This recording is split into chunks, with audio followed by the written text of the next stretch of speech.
Hello Jharkhand, welcome to learners कराज education. आज के इस क्लास का टॉपिक रहेगा हिंदी भाषा ज्ञान और यह पार्ट नंबर 65 है। सारे पार्ट्स आप लोग देख लीजिएगा, एग्जाम में काफ़ी ज़्यादा फायदा हो जाएगा। बाकी ये लेक्चर आपको सीजीएल, एक्साइज, जेएसएससी, पीजीटी और लैब असिस्टेंट सब में फायदा पहुंचाएगा।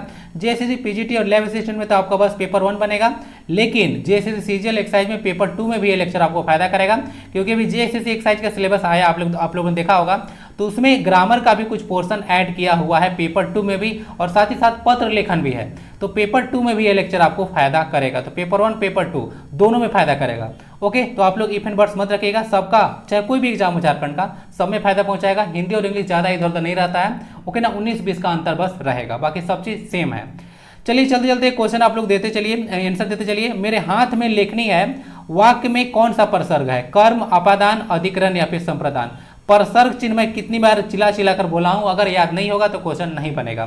साथ ही साथ अगर आपको पेड कोर्स लेना है हिंदी और इंग्लिश का, तो आप लोग थोड़ा बहुत पे करके, अभी जस्ट 399 है, इसका प्राइस बढ़ने वाला है, तो आप लोग पेमेंट कर सकते हैं। डिस्क्रिप्शन बॉक्स में एक वीडियो का लिंक मिल जाएगा, उसमें आप लोग नंबर पर पेमेंट करके व्हाट्सअप कर दीजिएगा, वो ग्रुप में आपको ऐड कर दिया जाएगा। और प्रैक्टिस सेट भी मैं करवाने वाला हूँ इस पर जल्दी ही।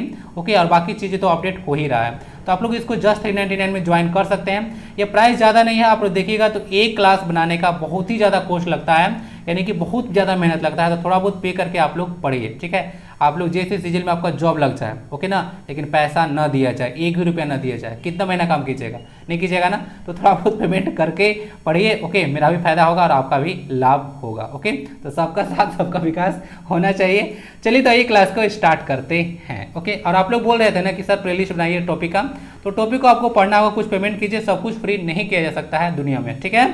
चलिए लेट्स गेट अप।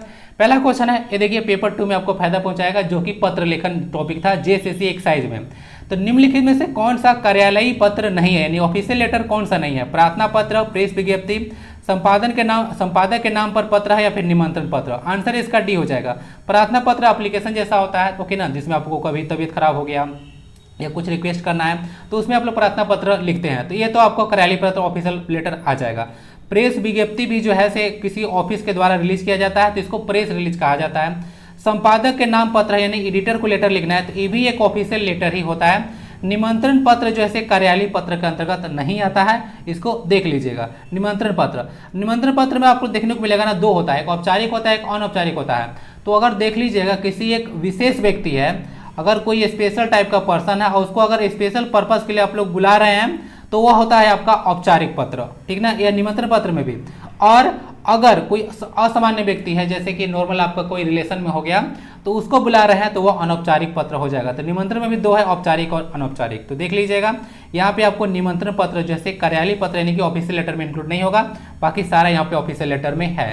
तो यह आपका हो गया जेएसएससी एक्साइज पेपर नंबर 2 में जो टॉपिक था पत्र लेखन, उसका क्वेश्चन, ठीक है। तो पेपर 1 और 2 दोनों में फायदा करेगा। प्रति उपसर्ग हिंदी भाषा में किस शब्द से आया है? हिंदी, संस्कृत, अंग्रेजी या फिर फारसी? तो इसका सही आंसर बी हो जाएगा ना। प्रति जो उपसर्ग है वह संस्कृत से आया है। जैसे प्रति से लगाइएगा तो प्रति प्लस मास लगा दीजिए, प्रति मास हो गया, प्रति प्लस दिन प्रतिदिन हो गया। तो इस तरह से आप लोग लगाते हैं, उपसर्ग किसी धातु के पूर्व में लगते हैं, ठीक है, और नए शब्द का निर्माण करते हैं। तो संस्कृत से प्रति उपसर्ग आया है। और हिंदी भाषा का विकास तो आपको पता होगा संस्कृत से ही हुआ है। मतलब यहाँ पे 22 लिखा है ना, तो 22 जो है से यहाँ पे जो है से उपसर्ग होता है संस्कृत में ना, इसको देख लीजिएगा। श्रृंगार का तत्सम शब्द क्या है? श्रृंगार इस तरह से लिखा हुआ है, श्रृंगार लिखा हुआ है, श्रृंगार लिखा हुआ है, फिर श्रृंगार लिखा हुआ है। सही शब्द इसका बी होगा ना। तत्सम शब्द श्रृंगार है और इसका तद्भव श्रृंगार होता है। सही जो श्रृंगार लिखा जाता है ना, इस तरह से ही लिखा जाता है श्रृंगार। और ध्यान रखिएगा, इसमें जो र आप लोग लगाते हैं ये वाला नहीं होगा, अगर ऐसा कर दीजिएगा तो यह गलत हो जाएगा। सही श्रृंगार यही है, ठीक ना। और उज्ज्वल भी बार बार आपको बताता हूँ, उज्ज्वल पूरा वह कहीं पे नहीं, पूरा ज नहीं होता, यहाँ भी आधा ज होता है, यहाँ भी आधा ज होता है, ध्यान रखिएगा उज्ज्वल में ना। अखरोट शब्द किस विदेशी भाषा से आया है? पश्तो, रोमन, जापानी या फिर अरबी? आंसर इसका ए है, पश्तो भाषा से अखरोट शब्द आया है, तो इसको याद रखें। बाकी पश्तो लैंग्वेज जो है ईरानी मूल का भाषा है, इसको याद रखिएगा। और यह ऑफिशियल लैंग्वेज है अफगानिस्तान का। अफगानिस्तान, पाकिस्तान, ईरान वाले रीजन में यह भाषा बोला जाता है। बाकी देखिएगा तो विदेशी भाषा से शब्द जो लिया जाता है उन्हें विदेशी शब्द बोलते हैं, यानी कि दूसरे भाषा से जो शब्द आता है। बाकी जिन शब्दों के उत्पत्ति के बारे में पता न लगे उसे देशज शब्द कहा जाता है, जैसे आप लोग लोटा बोल दीजिए। और तत्सम तो पता होगा, संस्कृत भाषा से हिंदी भाषा में ज्यों का त्यों अगर ले लिया जाता है तो उसे तत्सम कहते हैं, और संस्कृत से हिंदी में अगर थोड़ा सा परिवर्तन करके लिया जाता है तो उसको तद्भव कहा जाता है। तो इतना याद रखिएगा। अखरोट पश्तो भाषा का शब्द है, एक विदेशी शब्द है। निम्नांकित में से कौन सा शब्द मछली का पर्यायवाची शब्द है? चपला, तोय निधि, अक्षी या फिर झस? तो इसका आंसर झस हो जाएगा ना। झस देखिएगा इसका मछली का होता है, बाकी और होता है मीन, मत्स्य बोलिए, तो ये सब कुछ इसके पर्यायवाची हो जाएंगे। चपला मतलब विदित होता है, दामनी सौदामनी बोल सकते हैं, और अक्षी मतलब तो आंख होता है। वो अक्षी ऐसे देखिएगा नए नेत्रलोचन भी आप लोग बोलते हैं। अक्षी जो ऐसे एक तत्सम शब्द है ना, तत्सम शब्द है, इसका तद्भव आंख होता है। ठीक है, आंसर इसका डी हो जाएगा। जो शब्द कौन सा सर्वनाम है? निश्चयवाचक, निजवाचक, संबंधवाचक या फिर पुरुषवाचक? तो यह संबंधवाचक जो है सर्वनाम है, यह संबंध को बताता है। जैसे शब्द देखिएगा, जो हो गया, जिसका हो गया, जिसकी हो गया, उसकी हो गया, ठीक ना, जिसको हो गया, तो ये सब शब्द अगर देख लीजिए समझ आइए कि वह सब सर्वनाम है, और संबंधवाचक जो है सर्वनाम को बताता है। ठीक है, जो सो वही बोला जाता है, जो और सो ये भी जो है संबंधवाचक भी सर्वनाम है। तो जो हो गया, फिर से जिसका, जिसकी, जिसको, ये सब शब्द आता है तो समझ जाइए कि वह संबंधवाचक सर्वनाम है। सर्वनाम क्या करता है? तो यह संज्ञा के स्थान पर प्रयोग किया जाता है। नेक्स्ट क्वेश्चन थोड़ा सा ध्यान से देखिएगा। कर्मवाच्य क्रिया के उस विधान को कहते हैं जिसमें क्रिया का प्रत्यक्ष संबंध कर्म से होता है, यानी कि वर्ब जो होता है उसका संबंध किससे होता है? ऑब्जेक्ट से होता है। ठीक ना, ध्यान रखिएगा। और क्रिया का रूपांतर किसके अनुसार होता है? तो क्रिया का रूपांतरण जो है वह कर्म के अनुसार होता है। ठीक है, कर्मवाच्य के बारे में बात किया जा रहा है, इसमें कर्म की प्रधानता होती है। ओके ना, तो क्रिया में जो चेंज आता है वह कर्म के अनुसार होता है। हिंदी में देखिएगा तो वाच्य जो है 3 तरह का होता है, कर्तृ, कर्म और भाववाच्य। अंग्रेजी में 2 ही होता है, एक्टिव और पैसिव। ऐसा देखिएगा तो इंग्लिश में भी 3 वाच्य कहा जाता है, जिसको आप लोग मिड वॉइस के नाम से भी जानते हैं ना, क्वासी पैसिव इसको बोला जाता है। ओके, यहाँ पे कर्म आंसर इसका हो जाएगा। उसने मुझसे कहा, मैंने आज एक मशीन खरीदी। उक्त वार्तालाप में किस विराम चिन्ह की कमी या त्रुटि है? तो किसका जो है कमी या गलती है? यहाँ पे उदाहरण चिन्ह लिखा हुआ है सिंगल वाला, उसमें डबल है, उसके बाद आपको यहाँ पे योजक चिन्ह देखने को मिल रहा होगा। यहाँ पे आपको यह अर्ध है या अल्प विराम है? यह अल्प विराम है ना, तो आंसर इसका सी हो जाएगा। अल्प विराम गड़बड़ है। उसने मुझसे कहा के बाद यहाँ पे जो है अल्प विराम लगता है, उसके बाद आपको उदाहरण चिन्ह यूज करना है। और कोई भी चिन्ह हो, विराम चिन्ह, जैसे देखिएगा अंत में सेंटेंस के जो वाक्य में लगता है, सॉरी वाक्य जो अंत में लगता है, चाहे वो फुल स्टॉप होगा, ठीक है ना, या फिर एक्सप्लेनेशन मार्क्स बीच में आदिबोधक लगाना है, ठीक है, प्रश्नवाचक चिन्ह लगाना है, तो सारा का सारा जो है उदाहरण चिन्ह के अंदर ही होगा, बाहर में नहीं होगा। तो ये सब चीज़ आपको पता होना चाहिए। इसी तरह से लिखा जाता है, मैंने आज एक मशीन खरीदी है। इसी तरह से होता है, आप लोग डायरेक्ट इनडायरेक्ट पढ़े होंगे तो यहाँ पे कॉमा लगा के यूज करते हैं, ठीक ना, ही सैड, ठीक है, I am going to market. तो इस तरह से जो है आप लोग यूज कर सकते हैं। तो यहाँ पे कॉमा गड़बड़ था, तो यानी कि यह कमी था, तो इसका कमी था, इसको यहाँ पे लगाना होगा, तब यह सही हो जाएगा। ठीक है, तो कोई दिक्कत नहीं होना चाहिए। किसी के कहा गया उक्ति को, कथन को जो है हम लोग उदाहरण जो है चिन्ह के बीच में रखते हैं। सिंगल डबल दोनों यूज होता है। मल्हार अलापना मुहावरे का उचित शब्द क्या है, अर्थ क्या होगा? तो ये होता है चैन से जिंदगी काटना, जिसको बोलते हैं मल्हार अलापना। ठीक ना, और झारखंड में देख मल्हार समुदाय भी है, मल्हार और तंत्री समुदाय, याद है ना, डोकरा आर्ट के लिए जो फेमस है, याद रख सकते हैं। चैन की जिंदगी काटना होता है मल्हार अलापना। बाकी एक देखिएगा तो झारखंड में एक यह जो है एक राग भी है। किसी वस्तु को व्यवहार में लाना, इसका आशय किस शब्द से है? उपयोग, अनुपयोग, प्रयोग या फिर सदुपयोग? तो इसका प्रयोग होता है। किसी चीज को अगर वस्तु है उसको अगर व्यवहार में ला रहे हैं तो उसको प्रयोग करना बोलते हैं। उपयोग करना मतलब क्या होता है? उपयोग करना मतलब जस्ट यूज होता है, ठीक ना। उपयोग करना मतलब होता है जस्ट आप लोग यूज कर रहे हैं, नो प्रॉफिट नो गेन, वो वाला कहानी होगा कि बस उपयोग कर रहे हैं, ठीक है। तो इसमें नो प्रॉफिट नो गेन वाला कहानी होता है उपयोग में। बाकी सदुपयोग में उसका आप लोग गुड यूज कर रहे हैं, यानी कि उसका सदुपयोग यानी कि प्रॉफिट ले रहे हैं, ठीक ना। तो इसमें प्रॉफिट हो रहा है यानी कि सदुपयोग हो रहा है। और अनुपयोग में क्या होता है? तो इसका आप लोग जो है कोई चीज जो बेकार होता है उसको बोलते हैं कि अनुपयोगी है, ठीक है। अन शब्द से बना है, अन प्लस उपयोग अनुपयोग हो जाएगा, और अन प्लस उपयोगी अनुपयोगी बन जाएगा, यानी कि बेकार है, ठीक है। इसको देख लीजिएगा।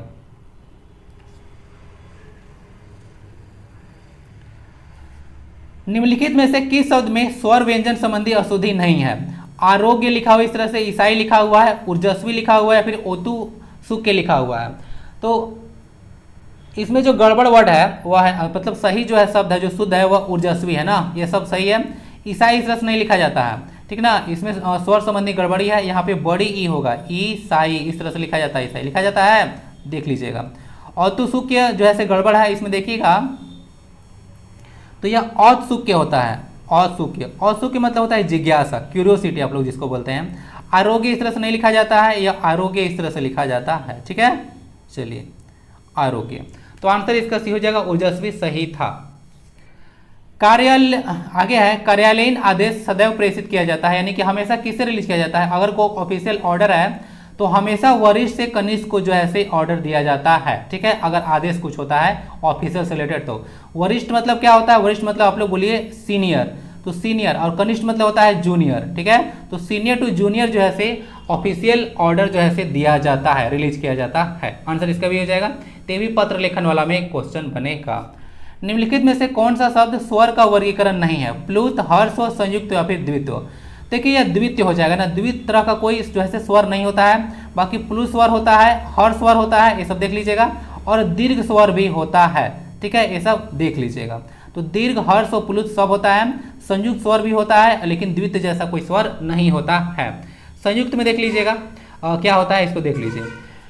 संयुक्त स्वर कहते हैं कि वे स्वर जो दो या दो से अधिक स्वरों के मेल से बनते हैं उन्हें संयुक्त स्वर कहा जाता है, और इनकी संख्या 5 होती है, जैसे ए, ऐ, ओ, औ और री। जैसे देखिए अ प्लस आ मिला तो ए बन गया, संधि में काम करेगा यह चीज।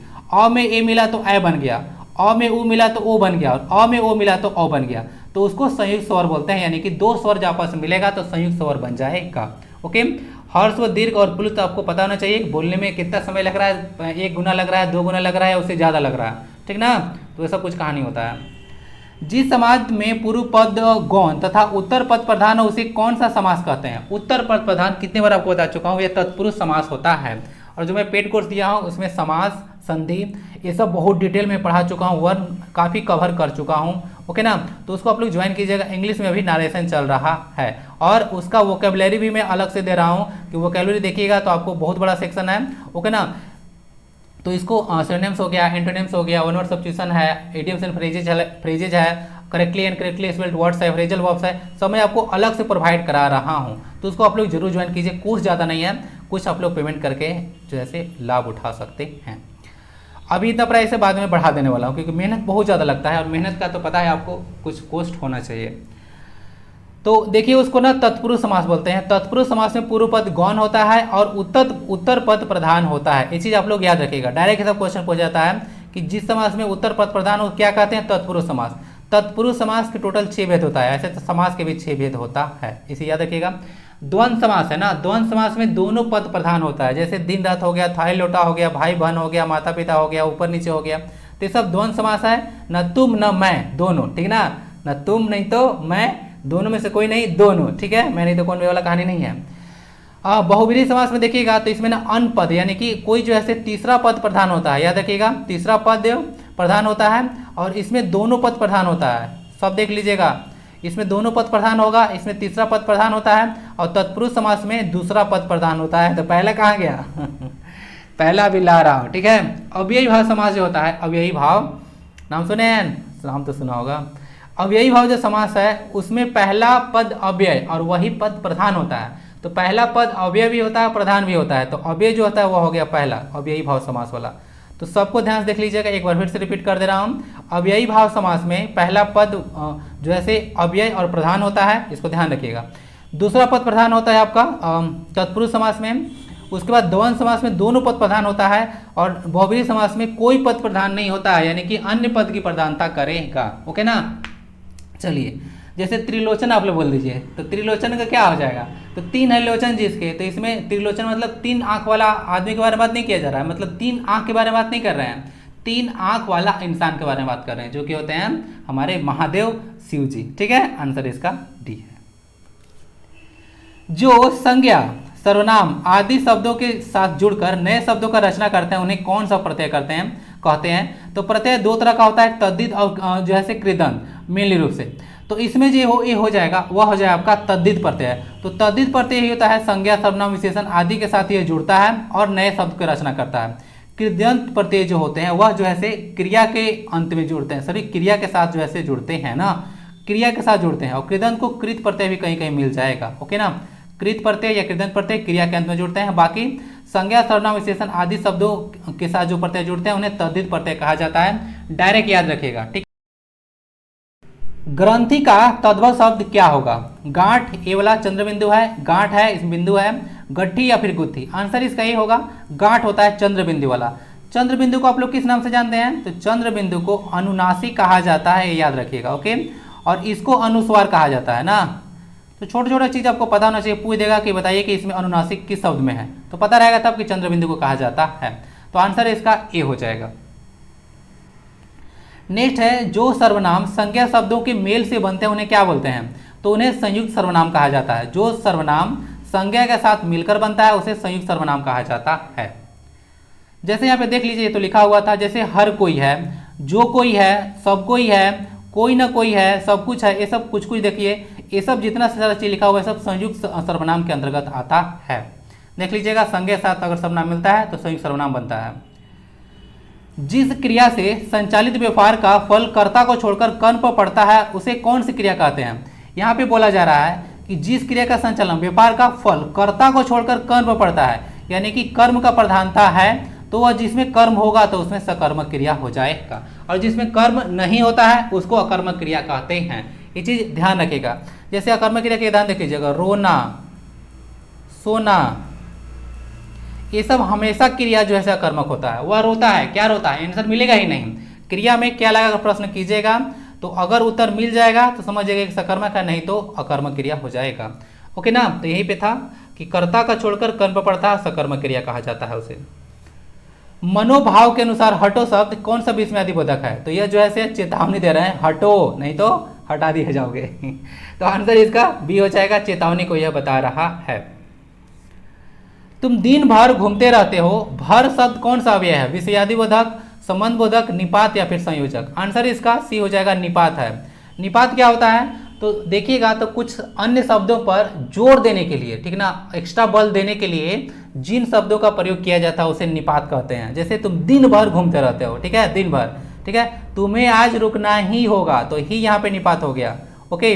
तुम भी खाओगे तो भी एक निपात हो गया, ओके, ठीक है। तो भी हो जाता है, ही होता है, अरे वही चोर है, ठीक है, वही लड़का है, मैं ही जाऊंगा, तुम नहीं जाओगे, तो ही यहाँ पे निपात हो गया। यानी कि किसी शब्दों पर जो है से एक्स्ट्रा आपको जोर देना है, तब वहाँ पे निपात यूज किया जाता है। तो याद रखिएगा, यह एक आपका अव्यय शब्द के अंतर्गत आता है। अव्यय शब्द क्या होते हैं? तो वे सारे शब्द जिनका किसी भी भाषा, लिंग, वचन, काल कहीं भी कोई परिवर्तन न हो, अव्यय कहलाते हैं।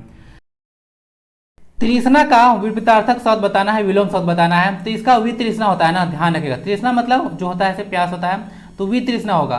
तृप्ति मत लगा दीजिएगा। तृप्ति का मतलब ना शांति होता है। कोई चीज की अगर प्राप्ति हो गई तो आपको शांति मिल गया, तो वह अलग चीज है। तृष्णा का विपरीतार्थक शब्द वितृष्णा होगा। तृप्ति का मतलब शांति होता है। जहां प्रलाप का आशय दुखी से है, दुखी या क्रोधित होकर व्यर्थ की बातें बोलना है, वही विलाप का आशय क्या होगा? तो देखिए, प्रलाप क्या होता है? तो प्रलाप मतलब जब बहुत ज्यादा दुख होते हैं, दुखी होते हैं और क्रोधित होकर बिना मतलब का उल्टांग पटांग कुछ बोलने लगते हैं, तो उसको बोला जाता है कि प्रलाप कर रहे हैं, ओके ना। तो विलाप का अर्थ क्या होगा? तो विलाप का अर्थ होता है रो रो कर अपना दुख कहना, उसी को विलाप करना कहते हैं। आंसर इसका ये होगा। जब किसी का डेथ हो जाता है तो देखते होंगे किस तरह से रो रो कर जो है से दुख कहा जाता है, तो उसको विलाप करना बोला जाता है। निम्नलिखित शब्दों में से कौन सा शब्द संबंधवाची है? देव, देवी, दैवीय या फिर देवता? तो दैवीय शब्द है ना। दैवी जो है एक संबंधवाची है। देवी मतलब होता है ना कोई देवी से रिलेटेड। दैवीय मतलब देव से संबंधित या देवी से संबंधित, उसको दैवीय बोला जाता है, ठीक है, दैवीय शक्ति। तो एक संबंधवाची है और एक विशेषण शब्द हो जाएगा। मेरे हाथ में लेखनी है, वाक्य में कौन सा परसर्ग है? यही क्वेश्चन पूछा गया था। तो सबसे पहले तो याद देखिएगा, परसर्ग को बोला जाता है कारक चिन्ह। तो टोटल 8 कारक चिन्ह होता है ना, तो वही परसर्ग चिन्ह होता है, कंफ्यूज मत कीजिएगा। कारक चिन्ह का ही दूसरा नाम है परसर्ग चिन्ह। तो मेरे हाथ में लेखनी है, में और पर किस पे आता है? तो अधिकरण कारक में आता है, ओके। तो आंसर इसका ये हो जाएगा। सारा परसर्ग चिन्ह देख लीजिएगा, आपको याद होना चाहिए। डायरेक्ट क्वेश्चन पूछा जाता है, जैसे एक क्वेश्चन पूछा गया है, ये भी किसी न किसी एग्जाम का प्रीवियस ईयर क्वेश्चन ही है। दूसरा बात, आपको तत्पुरुष समास कभी कभी छाटने के लिए जो आता है उसका टाइप पूछ देगा, तो अगर पता नहीं रहेगा परसर्ग चिन्ह तो नहीं बनेगा, ओके। तो इसका भी आप लोग ध्यान रखिएगा। तो आज के क्लास में इतना ही, फिर मिलते हैं अगले क्लास में। वीडियो को एक लाइक आप लोग जरूर कर दीजिएगा, और पेड कोर्स चाहिए होगा तो आप लोग जाकर परचेज कर सकते हैं। ज़्यादा कोर्स नहीं है, थोड़ा बहुत आप लोग कर सकते हैं, इतना। मिलते हैं फिर अगले क्लास में। PDF@learners का एजुकेशन टेलीग्राम चैनल पर मिलेगा, डाउनलोड कर लीजिएगा। वंदे भारतम, जय हिंद।